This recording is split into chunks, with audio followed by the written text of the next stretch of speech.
Welcome back to your Pig Trail Show. Will Monclair alongside Kevin McPherson for your Hog Hoops Report. Kevin, we actually got a lot we can get into this week, but we're going to start off with Keon Menfield redshirting for this coming season. What's going on there? Yeah, the university, basically he'll be a non-scholarship redshirt. Arkansas, I've been talking about an unnamed commit, much more than a commit. But when you count up all the numbers, Arkansas had 5 players returning. You had 2 signees from the high school recruiting class back in November. And so 5 plus 2 is 7. Then you've had 6 players identified out of the portal. 7 plus 6 is 13. We know the maximum you can have on scholarship is 13. But there's also an unnamed. We've called him a commit. Yeah. I'll say this much now because I put it on Hogville yesterday. This guy's, and I've been saying he's more than a commit. He's been practicing with the team. He's part of the team. He's a Razorback. I think any day now we're going to get the public announcement of his name, so I can't share that today. I've been saying he's that kind of 3-4 combo position, 6'6" guy. Yeah.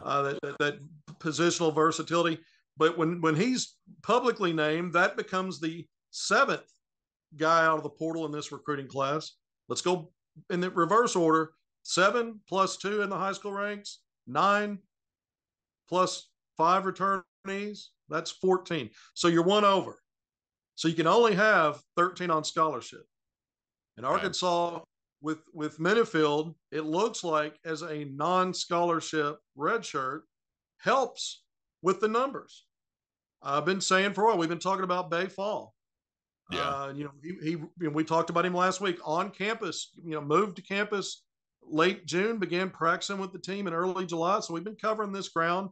The university's put a lot of photos out lately from practice showing Bay Fall. Now, Arkansas could still have another player who ends up being a redshirt. And I'm looking at that the possibility of the availability of a guy like Bay Fall.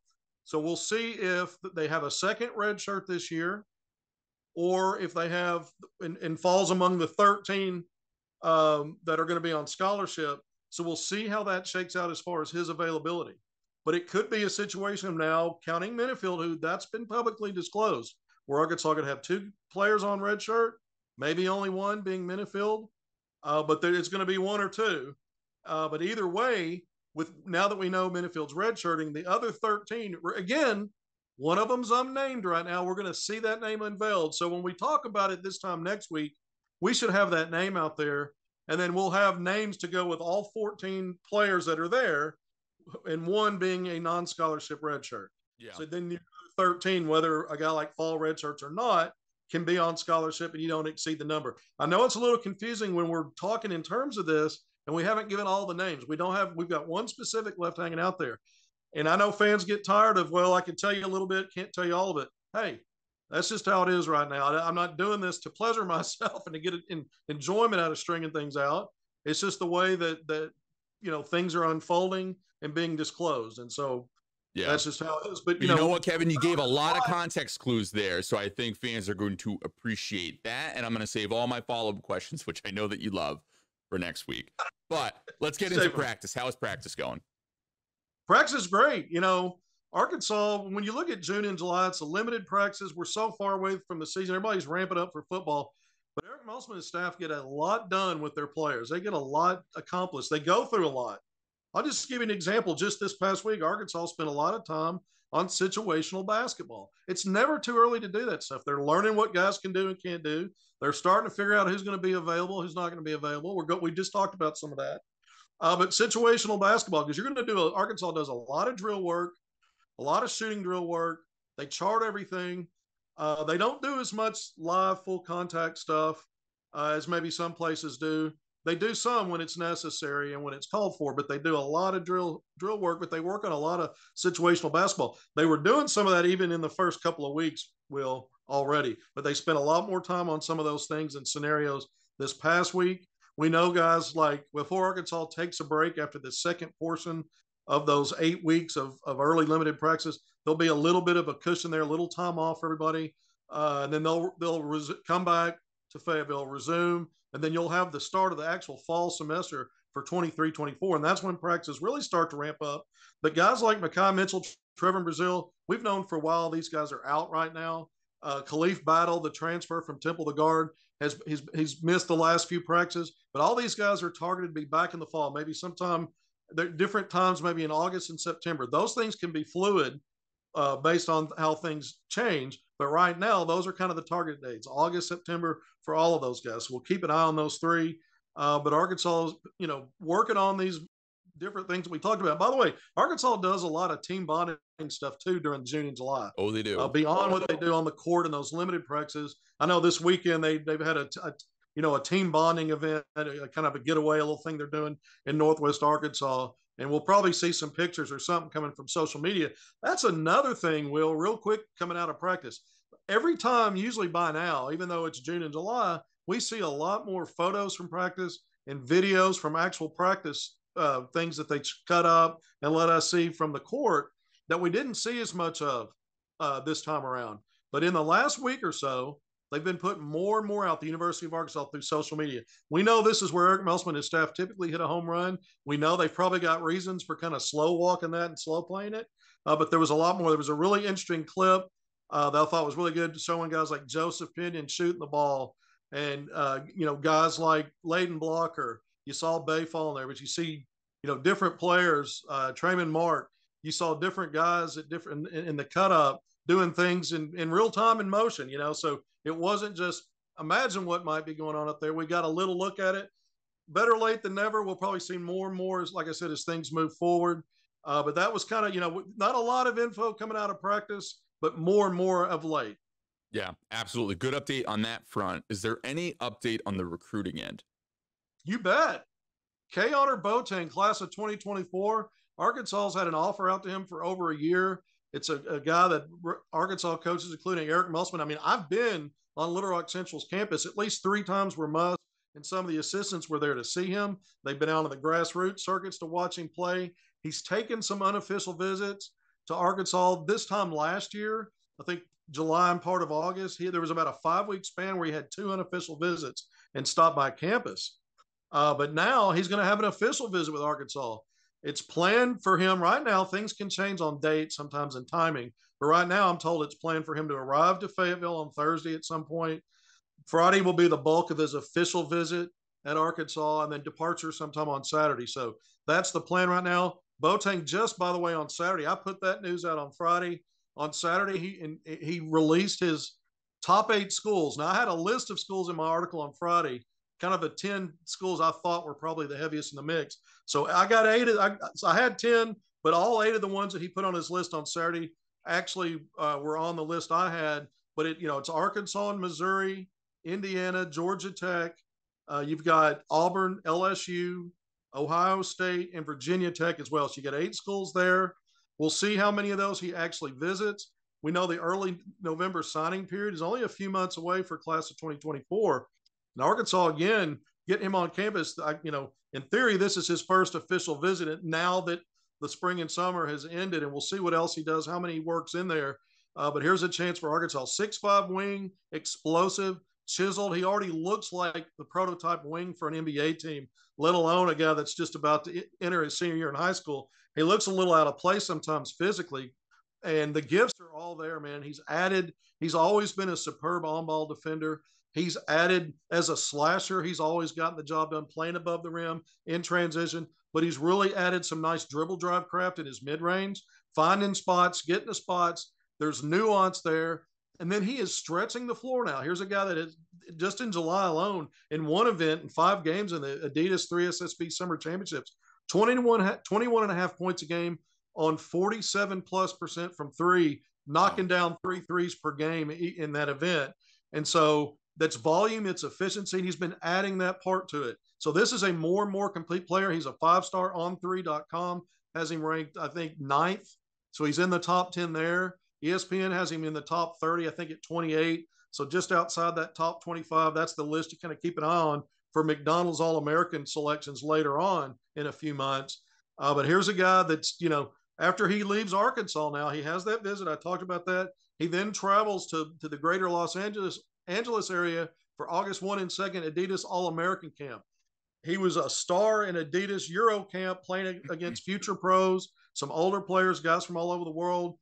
just a little over a month ago. He made the a tournament team over there. He also took part in the MBPA Top 100 camp, did well there. But here's a guy that just continues to elevate his game. This is a big time prospect, and we know how Arkansas has done with 5 stars in recent years, and especially in 2020, 2022. I say it all the time. I think Arkansas is probably trying to stay in that 2 to 3 players from the high school ranks, because they had that big 6-player high school class a year ago. Then in 23, it was Layden Blocker, Bay Fall. So 2. I think we might see something similar here, more heavy on portal in the spring, but 2 or 3 guys in Keon or Boateng could possibly be a target for that. You got to think he might be, because they're bringing him in for an official visit. You don't do that. No, absolutely. This would be another huge get for Muss and his guys. Now we got to transition to some Pro Hogs. A couple guys down there in Little Rock. Kevin, you've had the opportunity to talk to both of these guys. Bobby Portis down there today. You did a couple interviews with him. There's nothing like basketball in Central Arkansas on the 501. It's a hotbed, man. It's real. Oh, it really is. It really, really is. A lot of people know about it. A lot of people don't, but I'm in the, I like to be in the middle of it. And I got to do that this week. And of course, it was mostly off the court stuff, as both of these guys have foundations. Both of these guys, back-to-back NBA champions. When you looked at 3 years ago with Bobby in that 6-man role with Milwaukee, then 2 seasons ago, Moses as a rookie helping Golden State win a title. He had real rotation run in those playoffs. But Moses Moody just starting his foundation. Motivate won. So the weekend was Moses Moody Day a year ago. On July 21st, the mayor of Little Rock, Frank Scott Jr., proclaimed it Moses Moody Day. They had a ceremony that day. But this year, surrounding that, they had a 2-day event, and it was incredible. Moses, with his involvement with Arkansas Kids Read, that's near and dear to him. He was taking part in their festivities earlier in the day on Friday. Then Friday night, it was a night with Moses Moody. It was kind of like one of those TED Talk situations. He's up on the stage. Yeah. You've got a guy that's up there facilitating that. But Muss came down and sat up there on stage and interacted with Muss. I got to interview both of those guys together. And then Clay Thompson, future Hall of Famer, 4-time champ. Yeah, I didn't see that coming. State, came down to Little Rock to support Moses. He was here not only Friday night for that event, he came on stage as well and visited. And the public got to come out and watch all of this, got to be part of this. That was at the Arkansas Museum of Fine Arts. So you had a theater atmosphere with fans and friends and onlookers. I was in there. And Moses is an old soul, man. This is a guy that gets it. And just kind of going through the different stages of his basketball journey, from being a youth player to high school, every step of that, being at Parkview with multiple high major players older than him. The year later, being the MVP of a state title winner at North Little Rock. Then at Montverde Academy for 2 years, his senior year, what was arguably the greatest high school team ever assembled, undefeated, blowing out really good teams, 30-plus points per game. And because of COVID, they didn't actually have to get to play that Geico National Championship event to put the final stamp on it. But he's been through a lot. His freshman year at Arkansas, this guy's the original one and done at Arkansas, the first one and the most decorated one. I mean, here was a first-team All-SEC, SEC Player Freshman of the Year, SEC Newcomer of the Year, honorable mention All-American, 1 point shy of the freshman scoring record behind icon Scotty Thurman, matching that. A lottery pick is the first one and done. Wins an NBA title as a rookie. This guy's had a lot of experiences, a lot of NBA players who have retired haven't accomplished that he's been a part of and touched. So it was really poignant for him to come down and share his experiences, and a guy like Clay Thompson to speak so highly of Moses. Those veteran guys who are going to be Hall of Famers respect him a lot. They had a nice video tribute with Steph Curry, Draymond Green, all these guys singing his praises, how proud they are of Moses, not only for what he's done as a player, but who he is as a person and getting his foundation off the ground. I spent a lot of time talking about that, but I can't wait to transition for a minute if you have any follow-up on that, but also transition to Bobby Portis and what we experienced today. Yeah, no, I had no idea that Bobby, I was telling you this before, I had no idea that Bobby also had something going on this weekend. What was he doing? Every year, Bobby Portis also has a big weekend of events for his Bobby Portis Foundation, which really puts a lot of focus on single moms, because that's how he was raised, how hard his mom worked, how instrumental she was on molding him and helping him, be the person and player that he was, and showing him what hard work meant. And so his foundation does a lot of stuff giving back to single moms in the communities, especially here, in Little Rock, as well as Milwaukee. His his adopted home, Mm-hmm. where he's an all-star up there, regardless of basketball. He's loved up there. He's loved here. But Bobby's foundation every year, he's got a youth camp. He's got all kinds of events to raise money. And I always have the good fortune of being invited and getting to, kind of be a part of all of that. This year was a little bit different, Will. Mm-hmm. He's a member of that 12-player Team USA for the upcoming FIBA World Cup.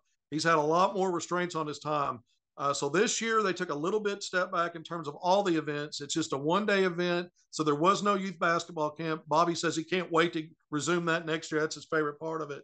But he does, this event today here in Little Rock was to give back.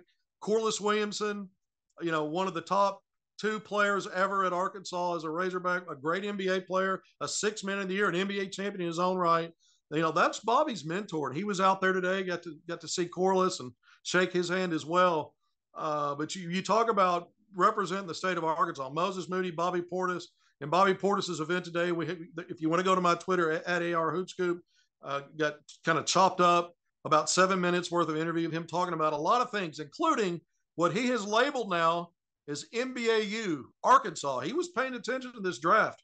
3 guys going in, getting drafted, 3 more one and dones. We talked about Moody being the first, but he mentioned them all by name in my interview. Anthony Black, Nick Smith Jr., Jordan Wall. So he talked about, all the pro hogs right now and how proud he is. And he's kind of that ambassador. He's the elder statesman, and he's, still the guy that all those guys can look up to as far as what he brings to the floor, because that guy is for real, man. Milwaukee doesn't have that title 3 years ago, if not for Bobby Portis. Yeah, absolutely, Kevin. It's so nice seeing these pro hogs out in their community, the 501, the home of basketball, as you said, doing good work such as this. And Kevin, it's so nice having you on as well. But that's all the time we got. We're going to go to break. More Pig Trail Show after this.